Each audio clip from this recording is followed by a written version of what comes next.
క్షుద్ర పూజలు ఏదో రాష్ట్రం గురించి చేస్తారని ఏందో చెప్పారు కాంగ్రెస్ వాళ్ళకి తెలియదు కదా. ఇంటి విషయం నాకు తెలుసు కదా.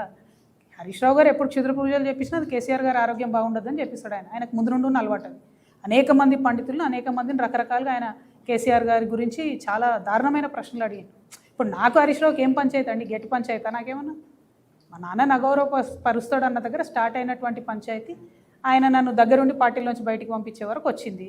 పాయింట్ ఏంది ఇక్కడ అని అంటే, క్షుద్ర పూజలు ఎప్పుడు హరీష్ రావు గారు చేపించినా అది కేసీఆర్ గారు ఆరోగ్యం బాగుండదని చెప్పేసారు. అది జగమెరిగిన వాస్తవం, ప్రతి ఒక్కరికి తెలిసిన విషయం. ఏ అయ్య గారిని అడిగినా చెప్తారు మీకు. అమ్మా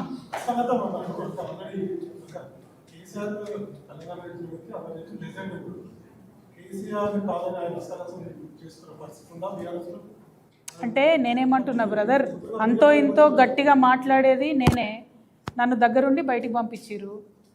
ఇక అక్కడ ఉన్న కేటీఆర్ గారికి పాపం ఆయన ఎంత అమాయకుడు అంటే, ఇక మన తెలంగాణలో సామెత ఉంటుంది, ఎట్లా అంటే ఓ రూపాయి ఇచ్చి కాపాయం చేయమంటే అది కీసల పడ్డదా కింద పడ్డదా కూడా తెలియదు కేటీఆర్ గారికి. అటువంటి మనిషి ఆయన. కాబట్టి నన్ను బయటకు పంపించేస్తే హస్తగతం చేసుకోవచ్చు అనే ఆలోచనలో నన్ను బయటకు పంపిరు ఒక పథకం ప్రకారం. ఇప్పుడు మెదకోలతో మీటింగ్ పెట్టుకున్నాడు ఆయన. మీటింగ్ పెట్టుకున్నది వాస్తవం. మెదక్లో అన్ని సీట్లు గెలిస్తే నేను మొత్తం బీఆర్ఎస్ని హస్తగతం చేసుకోగలుగుతాను నేను ఓపెన్గా చెప్పింది కూడా వాస్తవం. దానికి నాకు బీజేపీ సపోర్ట్ చేస్తానని కూడా చెప్పింది వాస్తవం. దానికి ఆర్ఎస్ఎస్ పెద్ద మనుషులు ఏడగలిసినా కూడా నేను చెప్తున్నా. సో ఇదంతా తెలిసిన విషయం తెలంగాణ ప్రజలకు నేను చెప్తున్నా, కాషన్ చేస్తున్నా. ఇది జరగబోతోంది ఫ్యూచర్లో అని. ఇంట్రెస్టింగ్ విషయం కాబట్టి మీకు కూడా చెప్తున్నా. ఎందుకు ఇవన్నీ అల్టిమేట్గా లింకప్ అయ్యి ఎక్కడున్నాయి? ప్రజా సమస్యల మీద బీఆర్ఎస్ పార్టీ స్పందించకపోవడం ఎందుకు అన్న దగ్గర ఇదంతా ప్రశ్న వచ్చింది. అంటే బీఆర్ఎస్ పార్టీ ఇంటర్నల్గానే అనేక క్రైసిస్లో ఉంది కాబట్టి ప్రజల విషయం, ప్రజా సమస్యలు పట్టించుకుంటలేదు.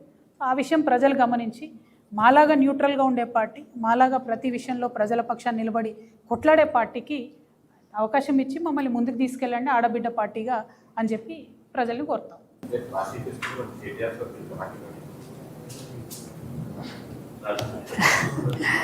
ఇప్పుడు పోయినసారి అడిగిన బ్రదర్, అప్పుడు పట్నంలో లేకుండా వారిపోయినరు. ఈసారి అడగకుండానే విదేశాలకు వెళ్ళిపోయినరు. ఈ ఆడబిడ్డలకు మాకు కూడా ఆత్మగౌరవం ఉంటుంది కదా, బాధ అవుతుంది కదా. ఏమో తెలియదు నాకు. మా ఆత్మగౌరవం మాత్రం చాలా బీభత్సంగా హట్ అయింది. మాకు కూడా రేషం ఉంటుంది, ఎన్నిసార్లు అడుగుతాం. Thank you. జై తెలంగాణ.